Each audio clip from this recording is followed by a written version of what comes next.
વડાપ્રધાન નરેન્દ્ર મોદી અને રશિયાના રાષ્ટ્રપતિ વ્લાદિમીર પુતિન ઉઝબેકિસ્તાનના સમરકંદમાં એસસીઓની બેઠક દરમિયાન મળ્યા હતા। બંને વચ્ચે લગભગ 50 મિનિટ સુધી વાતચીત થઈ। પીએમ મોદીએ કહ્યું કે સમસ્યાઓનો ઉકેલ યુદ્ધથી નથી આવતો, આપણે શાંતિના માર્ગે આગળ વધવાનું છે, તમે સમસ્યાઓનો ઉકેલ લાવો। પીએમ મોદીએ કહ્યું કે રશિયા અને યુક્રેનની મદદથી અમે અમારા વિદ્યાર્થીઓને યુક્રેનના શહેરોમાંથી સુરક્ષિત રીતે બહાર કાઢવામાં સફળ થયા છે, જે માટે ભારત બંનેનો આભાર માને છે।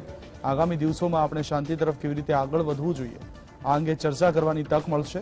અમે બંને દેશો વચ્ચેના સંબંધોને મહત્વ આપીએ છીએ કારણ કે અમે છેલ્લા ઘણા દાયકાઓથી સાથે રહીએ છીએ।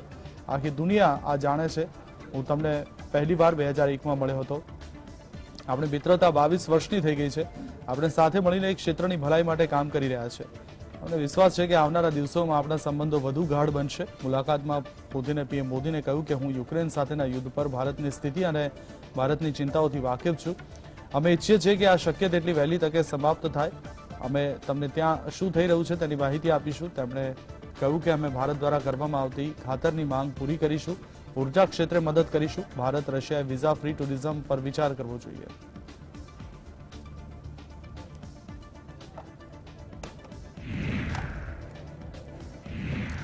ઉઝબેકિસ્તાનના સમરકંદમાં યોજાઈ રહેલી શાંઘાઈ સહયોગ સંગઠન શિખર સંમેલનમાં પ્રધાનમંત્રી નરેન્દ્ર મોદીએ સંબોધન કર્યું। ખાસ વાત તો એ છે કે ગલવાન ખીણ ઉપરની અથડામણ બાદ ચીનના રાષ્ટ્રપતિ શી જિનપિંગ અને પીએમ મોદી પહેલી વખત સામસામે આવ્યા। આ દરમિયાન રશિયાના રાષ્ટ્રપતિ વ્લાદિમીર પુતિન પણ સાથે હતા। શિખર સંમેલનની શરૂઆત પહેલા તમામ રાષ્ટ્રોના નેતાઓએ ગ્રુપ ફોટોમાં ભાગ લીધો હતો। પીએમ નરેન્દ્ર મોદીએ બેઠકને સંબોધિત કરતા તમામ સભ્ય દેશોને આગળ વધવા માટે એકબીજાને રસ્તો આપવા અપીલ કરી હતી। વ્લાદિમીર પુતિન અને શી જિનપિંગ સાથે મુલાકાત કર્યા બાદ તેમણે કહ્યું કે આપણે વેપાર અને કનેક્ટિવિટી કેવી રીતે વધારી શકીએ તે અંગે વિસ્તારપૂર્વક જણાવવું જોઈએ। પીએમ મોદીએ કહ્યું કે અમે સ્ટાર્ટઅપ્સ અને ઇનોવેશન પર સ્પેશિયલ વર્કિંગ ગ્રુપની સ્થાપના કરીને એસસીઓના સભ્ય દેશો સાથે અમારો અનુભવ શેર કરવા તૈયાર છીએ। તેમણે કહ્યું કે ભારતની અર્થવ્યવસ્થા આ વર્ષે 7.5%ના દરે વૃદ્ધિ પામવાની ધારણા છે, જે વિશ્વની મુખ્ય અર્થવ્યવસ્થાઓમાં સૌથી વધુ હશે। અમે લોકો કેન્દ્રિત વિકાસ મોડેલ પર ધ્યાન કેન્દ્રિત કરી રહ્યા છીએ અને અમે ક્ષેત્ર દીઠ નવીનતાને સમર્થન આપીએ છીએ। આજે ભારતમાં 100થી વધુ યુનિકોર્ન સાથે 70,000થી વધુ સ્ટાર્ટઅપ્સ છે। અમે ભારતને મેન્યુફેક્चरिंग हब बनाने दिशा में प्रगति कर रहा है। की भूमिका बहुत महत्वपूर्ण है। एससीओ के सदस्य देश वैश्विक जीडीपी में लगभग 30% का योगदान देते हैं और विश्व की 40% जनसंख्या भी एससीओ देशों में निवास करती है। भारत एससीओ सदस्यों के बीच अधिक सहयोग और आपसी विश्वास का समर्थन करता है।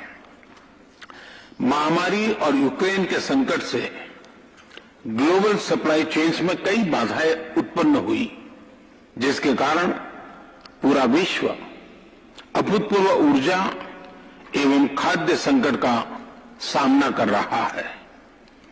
एससीओ को हमारे क्षेत्र में विश्वस्त, रेजिलिएंट और डाइवर्सिफाइड सप्लाई चेन्स विकसित करने के लिए प्रयत्न करने चाहिए। शंघाई कोऑपरेशन ऑर्गेनाइजेशन समिटમાં વડાપ્રધાન નરેન્દ્ર મોદીએ કહ્યું કે એસસીઓના સભ્ય દેશો વૈશ્વિક ગણતરીમાં લગભગ 30% યોગદાન આપે છે અને વિશ્વની 40% વસ્તી પણ એસસીઓ દેશોમાં રહે છે। પોતાના ભાષણમાં તેમણે એસસીઓ દેશની કિસ્મત સુધારવા માટે એક નવો વિચાર પણ આપ્યો છે। તેમણે કહ્યું કે એસસીઓ દેશોએ સ્ટાર્ટઅપ અને ફૂડ ફેસ્ટિવલ માટે કામ કરવું જોઈએ। વિશ્વ આજે બીજા એક મોટા પડકારનો સામનો કરી રહ્યું છે અને તે છે આપણા નાગરિકોની ખાદ્ય સુરક્ષા સુનિશ્ચિત કરવી। આ સમસ્યાનો એક સંભવિત ઉકેલ એ છે કે મિલ્કની ખેતી અને વપરાશને પ્રોત્સાહન આપવું। બાજરી એક સુપર ફૂડ છે જે હજારો વર્ષોથી ઉગાડવામાં આવે છે, માત્ર એસસીઓ દેશોમાં જ નહીં પરંતુ વિશ્વના ઘણા ભાગોમાં, અને તે ખાદ્ય કટોકટી માટે પરંપરાગત, પૌષ્ટિક અને ઓછી કિંમતનો વિકલ્પ છે। हम भारत को एक मैन्युफैक्चरिंग हब बनाने पर प्रगति कर रहे हैं। भारत का युवा और प्रतिभाशाली वर्कफोर्स को मैं स्वाभाविक रूप से कॉम्पिटिटिव बनाता है। इस वर्ष भारत की अर्थव्यवस्था में 7.5% वृद्धि की आशा है, जो विश्व की बड़ी इकोनॉमीज में सबसे अधिक होगी। हमारे पीपल सेंट्रिक डेवलपमेंट मॉडल में टेक्नोलॉजी के उचित उपयोग पर भी बहुत फोकस दिया जा रहा है।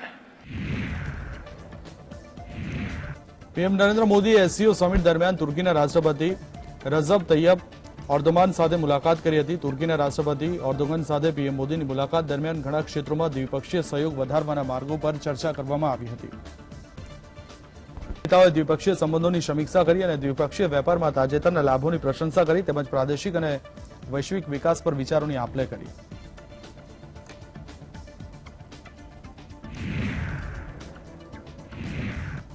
જો પરિસ્થિતિમાં સુધારો નહીં થાય તો વર્ષ 2023માં વિશ્વ મંદીની ચપેટમાં આવી શકે છે. વિશ્વ બેંકના એક રિપોર્ટમાં આશંકા વ્યક્ત કરવામાં આવી છે. રિપોર્ટમાં ફુગાવાને ઘટાડવા માટે ઉત્પાદન વધારવા અને પુરવઠાના અવરોધોને દૂર કરવા પર ભાર મૂકવામાં આવ્યો છે. રિપોર્ટમાં કહેવામાં આવ્યું છે કે વિશ્વભરની કેન્દ્રીય બેંકો દ્વારા વૈશ્વિક વ્યાજદરમાં વધારો 4% સુધી પહોંચી શકે છે, જે 2021ના વધારા કરતા બમણો છે. અમેરિકાથી લઈને યુરોપ અને ભારત સુધીની સેન્ટ્રલ બેંકો વ્યાજદરમાં વધારો કરી રહી છે. તેનો હેતુ ફુગાવાને નિયંત્રિત કરવાનો છે. જો કે આ નિર્ણયથી રોકાણ ઘટે છે અને વૃદ્ધિની ગતિ પર અસર કરે છે. વર્લ્ડ બેંક ગ્રુપના પ્રમુખ ડેવિડ માલ્પાસે જણાવ્યું કે વૈશ્વિક વિકાસની ગતિ ધીમી પડી રહી છે. હજુ પણ મંદીની શક્યતા છે. મારી ગંભીર ચિંતા એ છે કે આ ટ્રેન્ડ લાંબા સમય સુધી ચાલુ રહી શકે છે, જે ઉભરતા બજાર અને વિકાસશીલ અર્થતંત્રો માટે વિનાશક છે.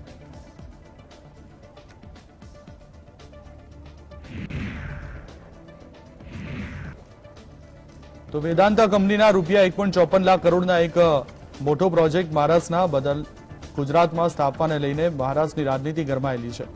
આ મુદ્દે વિપક્ષે શિંદે સરકાર ઉપર માછલા ધોયા છે. ત્યારે વિપક્ષના સવાલોનો જવાબ આપતા સીએમ એકનાથ શિંદેએ કહ્યું છે કે મેં વેદાંતના વડા અનિલ અગ્રવાલને લખેલા પત્રમાં જણાવ્યું હતું કે અમારી સરકાર તમારી તમામ માંગણીઓને હકારાત્મક રીતે સ્વીકારવા તૈયાર છે, પરંતુ તેમના ટ્વીટ પરથી સ્પષ્ટ થાય છે કે તેમણે થોડા મહિના પહેલા જ ગુજરાતમાં પ્રોજેક્ટ કરવાનો નિર્ણય લીધો હતો. દોઢ વર્ષમાં અમને જે પ્રકારનો પ્રતિસાદ મળવો જોઈતો હતો તે મળ્યો નથી. એ કમનસીબીની વાત છે. શિંદેએ કહ્યું કે અમે કોઈ લડાઈમાં પડવા માંગતા નથી. મેં પીએમ મોદી અને અનિલ અગ્રવાલ બંને સાથે વાત કરી છે. આગામી દિવસોમાં મહારાષ્ટ્રની ધરતી પર પણ મોટા પ્રોજેક્ટ્સ આવશે. अभी 1.5-2 साल पहले उन्होंने कोशिश की थी यहाँ पर इंडस्ट्री लाने के लिए. मैंने खुद उनसे सरकार आने के बाद बैठक भी ली. उनके सभी लोग थे वहाँ पर.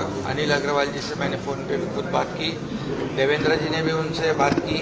और लेकिन जो उनको 1.5-2 साल का अनुभव था, उससे उनको लगा होगा कि यहाँ हमें सहयोग नहीं मिलेगा और इसलिए उन्होंने मन बनाया होगा. उनके ट्वीट में भी वैसा ही उन्होंने कहा है कि ये कई महीने पहले हम लोगों ने ये निर्णय लिया है. मैं आदरणीय प्रधानमंत्री महोदय जी से विनती की है और उन्होंने भी मुझे आश्वस्त किया है कि महाराष्ट्र में बड़ी इंडस्ट्री आएगी. और अनिल अग्रवाल जी के ट्वीट में भी जो एक्सटेंशन, जो आगे की जो इंडस्ट्री है वो यहाँ करेंगे, ऐसा ट्वीट भी किया है. ये सकारात्मक बात है और भविष्य में बड़ी इंडस्ट्री लाने के लिए हम लोग पूरी कोशिश करेंगे. जो भी इंफ्रास्ट्रक्चर है उनको सहूलियत है वो देने का काम हम लोग करेंगे. પંજાબના પૂર્વ મુખ્યમંત્રી અને પંજાબ લોક કોંગ્રેસના પ્રમુખ કેપ્ટન અમરિન્દરસિંહની બીજેપીમાં જોડાવાની અટકળો ઉપર મહોર વાગી ગઈ છે. તેઓ 19 સપ્ટેમ્બર અને સોમવારના રોજ દિલ્હીમાં બીજેપીની સદસ્યતા લેશે. પીએલસીના પ્રવક્તા પ્રિતપાલસિંહ બલિયાવાલે આ વાતની જાણકારી આપી હતી. આ સાથે પંજાબ લોક કોંગ્રેસનો વિલય બીજેપીમાં થાય તેવી શક્યતા છે. અમરિન્દરસિંહ 80 વર્ષની ઉંમરે મુખ્યમંત્રી પદ ઉપરથી અચાનક રાજીનામું આપ્યા બાદ ગત વર્ષે કોંગ્રેસ છોડી દીધી હતી. ત્યારબાદ તેમણે પીએલસીની રચના કરી હતી. પીએલસીના પ્રવક્તા પ્રિતપાલસિંહ બલિયાવાલે જણાવ્યું હતું કે પીએલસીમાં સામેલ થયેલા 7 પૂર્વ ધારાસભ્ય અને એક પૂર્વ સાંસદ પણ સોમવારના રોજ બીજેપીમાં જોડાશે. તેમણે જણાવ્યું હતું કે પીએલસીના અન્ય પદાધિકારીઓ અને જિલ્લા પ્રમુખ આવતા સપ્તાહે ચંદીગઢમાં એક અલગ કાર્યક્રમમાં બીજેપીમાં જોડાશે. અમરિન્દરસિંહે છેલ્લા પખવાડિયામાં પીએમ મોદી અને કેન્દ્રીય ગૃહમંત્રી અમિત શાહની મુલાકાત લીધી હતી. તેમણે 12 સપ્ટેમ્બરના રોજ અમિત શાહની મુલાકાત લીધી હતી. हम कहते हैं जितना जल्दी जाए उतना ही अच्छा होगा हमारे लिए. कैप्टन जी का जाना भाजपा में हमारे लिए बहुत बड़ी खुशी की खबर है. टाइम से जाना चाहिए, पहले चले जाना चाहिए था. हाँ जी, प्रनीत के साथ जा रहे हैं तो प्रनीत कौर उनकी फैमिली में नहीं है? अच्छा, प्रनीत कौर नहीं जा रहे, फिर और कौन सी फैमिली लेकर जाएंगे वो? हैं? अच्छा अच्छा, तो असल डब्बा ट्रेन का तो पीछे छोड़ गया, बाकियों की क्या बात है फिर? अगर असल में तो प्रनीत कौर ही हैं एमपी जो हैं, बाकी तो है ही कुछ नहीं इनमें से. तो पक्का लेकर जाना चाहिए. अगर डब्बा पीछे रह गया तो बाद में कौन सा इंजन आएगा उसको लेने आना. टाइम से ले जाना चाहिए. જમ્મુ કાશ્મીર સરકારે મહારાજા હરિસિંહની જન્મજયંતિ નિમિત્તે 23 સપ્ટેમ્બરે જાહેર રજા જાહેર કરી છે. સરકારે કહ્યું છે કે હવે દર વર્ષે 23 સપ્ટેમ્બરે રજા રહેશે. આ અંગે ટૂંક સમયમાં સત્તાવાર નોટિફિકેશન બહાર પાડવામાં આવશે. ઉપરાજ્યપાલ મનોજ સિન્હાએ યુવા રાજપૂત સભા, ટ્રાન્સપોર્ટ યુનિયન સહિત અનેક સંસ્થાઓના પ્રતિનિધિઓ અને નેતાઓને મળ્યા બાદ આ જાહેરાત કરી હતી. સિન્હાએ કહ્યું કે સરકારે મહારાજા હરિસિંહની જન્મજયંતિને જાહેર રજા તરીકે જાહેર કરવાનો નિર્ણય લીધો છે. આ નિર્ણયથી જમ્મુ કાશ્મીરમાં રાજકારણનું એક લાંબુ ચક્ર પૂર્ણ થયું છે અને ઇતિહાસનું પુનરાવર્તન થઈ રહ્યું હોય તેવું લાગી રહ્યું છે. 2019માં જમ્મુ કાશ્મીરના પુનર્ગઠન અને કલમ 370 દૂર કર્યા પછી સરકારે શેખ અબ્દુલ્લાની જન્મજયંતિ અને પુણ્યતિથિ પરની જાહેર રજાઓ રદ કરી હતી.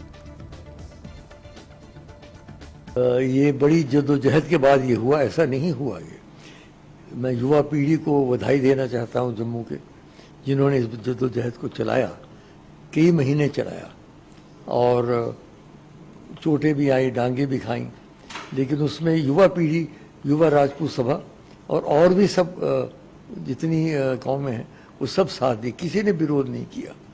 तो बहुत बड़ी बात है. तो उन मैं नौजवानों को बधाई देना चाहता हूँ, मुबारकबाद देना चाहता हूँ कि उनकी जो जद्दोजहद थी वो सफल हुई. पहली बात. दूसरी बात यह है कि इसमें बड़ी पुरानी मांग है. ये हमारे बेटे दोनों जब लेजिस्लेटिव काउंसिल में थे, अजातशत्रु और विक्रमादित्य, तो उन्होंने वहाँ एक रेजोल्यूशन भी पारित करवाया था छुट्टी के बारे में. ऊपर हाउस में हो गया था, लेकिन उसको आगे किसी ने चलाया नहीं. ये भी 3 साल से ये यूनियन टेरिटरी बनी हुई है. उस वक्त से डिमांड चल रही है. तो डिमांड अब ज़्यादा शिद्दत पकड़ गई जब इन्होंने युवा पीढ़ी वालों ने इसको पकड़ लिया, तब जाके मुझे लगता है कि કોંગ્રેસની ભારત જોડો યાત્રા હાલ કેરળમાં ચાલી રહી છે. દક્ષિણના રાજ્યોમાંથી થઈને પાર્ટીના પૂર્વ અધ્યક્ષ રાહુલ ગાંધીના નેતૃત્વમાં આ યાત્રા ઉત્તરના રાજ્યોમાં પહોંચશે. જોકે સાથે જ કોંગ્રેસ પર આક્ષેપો પણ થઈ રહ્યા છે. કેરળના કોલ્લમમાં એક શાકભાજીના વેપારી આરોપ લગાવ્યો કે કોંગ્રેસ કાર્યકર્તાઓએ ભારત જોડો યાત્રા માટે તેમની પાસેથી બળજબરીથી 2000 રૂપિયાની માંગ કરી હતી. આ મામલે કાર્યવાહી કરતા કેરળ કોંગ્રેસના અધ્યક્ષ કે સુધાકરણે પાર્ટીના 3 કાર્યકરોને સસ્પેન્ડ કરી દીધા છે. કેરળના કોલ્લમમાં એસ ફવાઝ નામની વ્યક્તિની શાકભાજીની દુકાન છે. તેનું કહેવું છે કે તે હંમેશાની જેમ તે દુકાને હતો. આ દરમિયાન કોંગ્રેસ કાર્યકર્તાઓ ત્યાં પહોંચ્યા અને ભારત જોડો યાત્રામાં આર્થિક સહયોગના નામે તેમની પાસેથી બળજબરીથી પૈસાની માંગણી કરી. આના પર તેમણે 500 રૂપિયા આપ્યા, પરંતુ કોંગ્રેસના કાર્યકરોએ 2000 રૂપિયાની માંગ કરી હતી. શાકભાજી વેચનારનો આરોપ છે કે જ્યારે તેણે 2000 રૂપિયા આપવાનો ઇનકાર કર્યો ત્યારે કોંગ્રેસના કાર્યકરોએ તેની દુકાનમાં તોડફોડ કરી. कांग्रेस का चरित्र भी दर्शाता है. एक तरफ तो ये तथाकथित यात्रा वो बताते हैं कि गरीबों के लिए और आर्थिक समस्याओं और चुनौतियों के खिलाफ की जा रही है, परंतु कांग्रेस पार्टी इस देश की सबसे बड़ी आर्थिक और राजनीतिक समस्या बनकर उभरी है पिछले 70 सालों में. और इसीलिए आज जिस प्रकार से जनता के पास से ये उगाही करने का ये चित्र सामने आया है, इस पर अफसोस मनाने के बदले कांग्रेस के वरिष्ठ नेता जो केरला से है वो उसको जायज ठहरा रहे हैं. और ऐसा उनको करना भी नहीं चाहिए. क्यों ऐसा कर रहे हो? वो भी केरला जैसे प्रांत में, जैसे जहाँ लोगों को चुप रहने की कोई जरूरत नहीं है, वहाँ यात्रा भी निकल रहा है और लोग भी अपनी बात कह रहे हैं, क्योंकि वहाँ अपनी बात को कहने की पूरी आजादी है. એન્ફોર્સમેન્ટ ડિરેક્ટોરેટ દિલ્હીની દારૂની નીતિમાં કૌભાંડ સાથે સંબંધિત મની લોન્ડરિંગ કેસમાં દેશના 6 રાજ્યોમાં એકસાથે દરોડા પાડ્યા હતા. આંધ્રપ્રદેશ, તેલંગાણા, તમિલનાડુ, કર્ણાટક, મહારાષ્ટ્ર અને દિલ્હીમાં 40 સ્થળોએ આ કાર્યવાહી કરવામાં આવી રહી છે. આ વર્ષે દિલ્હીમાં એક્સાઇઝ કૌભાંડ પ્રકાશમાં આવ્યું હતું, જેની તપાસ સીબીઆઈ કરી રહી છે. આ મામલામાં દિલ્હીના નાયબ મુખ્યમંત્રી મનીષ સિસોદિયાના ઘરે પણ દરોડા પાડવામાં આવ્યા છે. સીબીઆઈ દ્વારા તેમની અનેક રાઉન્ડ સુધી પૂછપરછ પણ કરવામાં આવી ચૂકી છે. આ પહેલા 6 સપ્ટેમ્બરે દિલ્હી લીકર કૌભાંડ કેસમાં ઈડીએ 30 થી વધુ સ્થળો પર દરોડા પાડ્યા હતા. पार्टी ने फैसला लिया है कि उन्होंने एक दिल्ली के अंदर दिल्ली झूठ यूनिवर्सिटी खोली है, जिसके वाइस चांसलर स्वयं दिल्ली के मुख्यमंत्री हैं अरविंद केजरीवाल जी. और इस झूठ यूनिवर्सिटी का काम जो आम आदमी पार्टी चला रही है, उसका काम है कैसे अपने ऊपर लगे गंभीर भ्रष्टाचार के आरोपों का जवाब दिया जाए. और उसी कड़ी में आज और कल अरविंद केजरीवाल की पार्टी एक नया झूठ लेकर आया है. शायद अरविंद केजरीवाल जी को ये पता नहीं कि दिल्ली के अंदर जो 3 बड़े लैंडफिल साइट हैं, उसमें पिछले 2-3 वर्षों से एमसीडी बहुत अच्छा काम कर रही है. वहां हम कूड़े का पहाड़ हटा रहे हैं. એન્ફોર્સમેન્ટ ડિરેક્ટોરેટ ઈડીની એક ટીમ દિલ્હીની આબકારી નીતિમાં કથિત કૌભાંડ સંબંધિત મની લોન્ડરિંગ તપાસના સંબંધમાં દિલ્હીના મંત્રી સત્યેન્દ્ર જૈનની પૂછપરછ માટે તિહાર જેલમાં પૂછપરછ કરી છે. 57 વર્ષીય સત્યેન્દ્ર જૈન કથિત હવાલા સોદા સંબંધિત અન્ય મની લોન્ડરિંગ કેસમાં 30 મેના રોજથી જેલમાં છે. એક્સાઇઝ પોલિસી કેસમાં 16, 22 અને 23 સપ્ટેમ્બરના રોજ જૈનની પૂછપરછ કરવા કોર્ટે ઈડીને અધિકૃત કરી છે. સત્યેન્દ્ર જૈન આમ આદમી પાર્ટીની આગેવાની હેઠળની દિલ્હી સરકારમાં હાલમાં પોર્ટફોલિયો વગરના મંત્રી છે, પરંતુ ઈડી દ્વારા તેમને કસ્ટડીમાં લેવામાં આવ્યા તે પહેલા તેમની પાસે આરોગ્ય અને ઉર્જા વિભાગનો ચાર્જ હતો. એક્સાઇઝ પોલિસીમાં મની લોન્ડરિંગનો ઈડીનો કેસ સીબીઆઈની એફઆઈઆર પર આધારિત છે, જેમાં દિલ્હીના નાયબ મુખ્યમંત્રી મનીષ સિસોદિયા અને કેટલાક અમલદારોને આરોપી તરીકે નામ આપવામાં આવ્યા છે. જોકે હવે તે એક્સાઇઝ પોલિસી પાછી ખેંચી લેવામાં આવી છે.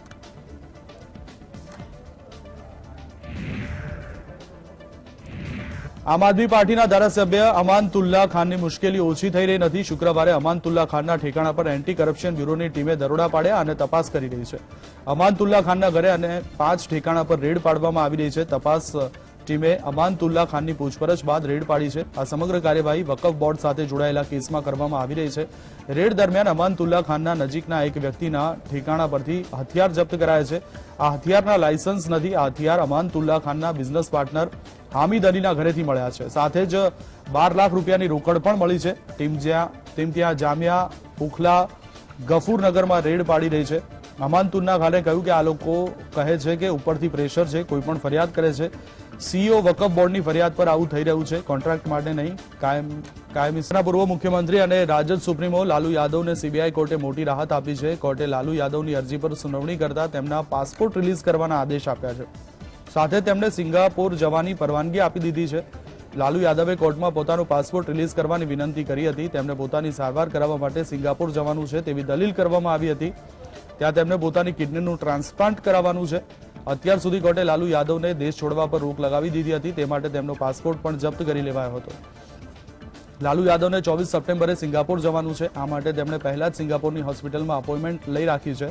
બહુચર્ચિત ઘાસચારા કૌભાંડમાં દોષી સાબિત થયા બાદથી જ લાલુ પ્રસાદ યાદવનો પાસપોર્ટ સીબીઆઈની વિશેષ કોર્ટે જમા કરી દીધો હતો.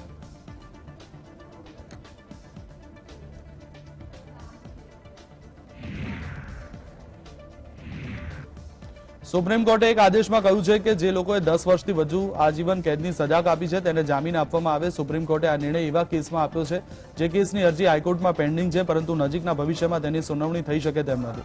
જોકે આ દરમિયાન સુપ્રીમ કોર્ટે એમ પણ કહ્યું છે કે જો રાહત નકારવા પાછળ કોઈ નક્કર કારણ હશે તો જામીન આપવામાં આવશે નહીં. સુપ્રીમ કોર્ટે કહ્યું કે જેલોની ભીડને દૂર કરવાના ઉદ્દેશ્યને પૂર્ણ કરવા માટે દોષિતોના સંદર્ભમાં આવું કરવાની જરૂર છે. જે દોષિતોની સજા સામે વર્ષોથી અપીલ પેન્ડિંગ છે અને નજીકના ભવિષ્યમાં હાઈકોર્ટમાં તેની સુનાવણી થવાની કોઈ શક્યતા નથી.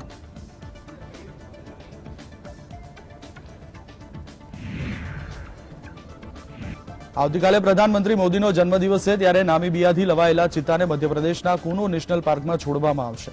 ભારત અને નામીબિયા વચ્ચે જુલાઈમાં કરાર થયા હતા. કરાર પ્રમાણે નામીબિયાએ ભારતમાં ચિત્તાના પુનર્વસન માટે 8 ચિત્તા આપવાની તૈયારી બતાવી હતી, જેથી હવે 3 નર અને 5 માદા ચિત્તાને લેવા ભારતનું બોઈંગ વિમાન નામીબિયા પહોંચ્યું છે. મહત્વનું છે કે ભારતમાં ચિત્તાની પ્રજાતિ 1952માં લુપ્ત થઈ હતી. 1970થી ભારતમાં ચિત્તાના પુનર્વસન માટે પ્રયાસો શરૂ કરાયા હતા. આખરે ભારત નામીબિયા વચ્ચે કરાર થયા. નામીબિયાથી લાવવામાં આવી રહેલા ચિત્તામાં કુલ 3 નર ચિત્તા છે, જેમાં 2 સગા ભાઈઓ અને 1 અન્ય નર ચિત્તો છે, તો 5 માદાઓ, 1 માદા કુપોષિત છે જેને રેસ્ક્યુ કરાઈ હતી. ઘાયલ માદા ચિત્તાની સારવાર પણ કરાઈ હતી. વડાપ્રધાન મોદી આવતીકાલે મધ્યપ્રદેશના શ્યોપુર જિલ્લામાં મહિલા સાહસિકોના સંમેલનને સંબોધન કરશે. चीते आ रहे हैं नामीबिया से, उसके बाद दक्षिण अफ्रीका से भी आएंगे और चीते आना एक असाधारण घटना है. मैं असाधारण इसलिए कह रहा हूं कि हमारे देश में चीते का अस्तित्व समाप्त हो गया लगभग 1952 के आसपास, और अब दूसरे महाद्वीप से, अफ्रीका महाद्वीप से चीते लाके उनको यहां पुनर्स्थापित कर रहे हैं. और शायद ये अपने आप की वाइल्ड लाइफ की इस सदी की सबसे बड़ी घटना है कि दूसरे महाद्वीप से लाके चीतों को यहां हम बसाएंगे. ઉત્તર પ્રદેશની રાજધાની લખનૌમાં ભારે વરસાદને કારણે ભયાનક દુર્ઘટના સર્જાઈ છે. કેન્ટ પોલીસ સ્ટેશન વિસ્તારમાં દિલકુશા ગાર્ડન પાસે દિવાલ ધરાશાયી થવાથી 9 લોકોના મોત થયા, જ્યારે એક વ્યક્તિ ઘાયલ થયો હતો. આ અકસ્માત લખનૌ કેન્ટ હેઠળના દિલકુશામાં થયો હતો. અહીં દિવાલ ધરાશાયી થવાને કારણે 9 લોકોના મોત થયા છે, જેમાં 3 પુરુષો, 3 મહિલાઓ, 3 બાળકોનો સમાવેશ થાય છે. એક વ્યક્તિ ઘાયલ છે. કહેવામાં આવી રહ્યું છે કે આ લોકો દિવાલ પાસે સૂતા હતા. અચાનક દિવાલ પડવાને કારણે આ લોકો દુર્ઘટનાનો ભોગ બન્યા હતા. પોલીસ પ્રશાસન ઘટના સ્થળે બચાવ કાર્યમાં લાગેલું છે. સીએમ યોગીએ લખનૌમાં દિવાલ ધરાશાયી થવાની ઘટનાની નોંધ લીધી છે. સીએમ યોગીએ મૃતકોના પરિવારજનોને 4 લાખ રૂપિયાની આર્થિક સહાયની જાહેરાત કરી છે. આ સિવાય ડીએમ અને વરિષ્ઠ પોલીસ અધિકારીઓને તાત્કાલિક ઘટના સ્થળે પહોંચવાની સૂચના આપવામાં આવી હતી. તેમણે તમામ ઘાયલોની સારવાર માટે યોગ્ય વ્યવસ્થા કરવા સૂચના આપી છે.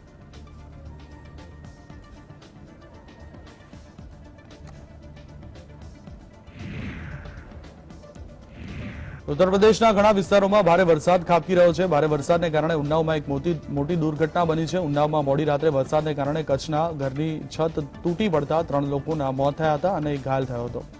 આ અકસ્માતમાં 3 બાળકોના મોત થયા હતા. તે જ સમયે અકસ્માતમાં 3 બાળકોની માતા ઘાયલ થઈ છે. સીએમ યોગીએ ઉન્નાવમાં છત ધરાશાયી થવાની ઘટનાની નોંધ લીધી છે. સીએમ યોગીએ મૃતકોના પરિવારજનોને 4 લાખ રૂપિયાની આર્થિક સહાયની જાહેરાત કરી છે.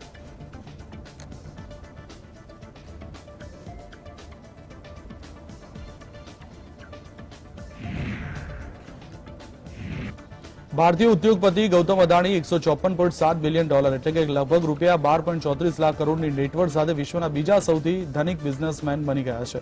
ફોક્સની રિયલ ટાઈમ બિલિયોનર્સ લિસ્ટ અનુસાર ગૌતમ અદાણીએ ફ્રાન્સના બર્નાર્ડ આર્નોલ્ટને હરાવી આ સ્થાન હાંસલ કર્યું છે. ફોર્બ્સના બિલિયોનર્સે ઇન્ડેક્સના ટોપ 2માં કોઈ એશિયાઈ વ્યક્તિને પ્રવેશ મેળવ્યો હોય તેવો આ પ્રથમ પ્રસંગ છે. ગૌતમ અદાણી હવે રેન્કિંગમાં માત્ર એલોન મસ્કથી પાછળ છે. ટેસ્લાના સ્થાપક એલોન મસ્ક 21.83 લાખ કરોડની નેટવર્થ સાથે નંબર 1 પર છે. બર્નાર્ડ અર્નોલ્ટ 12.27 લાખ કરોડની નેટવર્થ સાથે ત્રીજા સ્થાને છે અને જેફ બેઝોસ 11.95 લાખ કરોડની નેટવર્થ સાથે યાદીમાં ચોથા નંબર પર છે.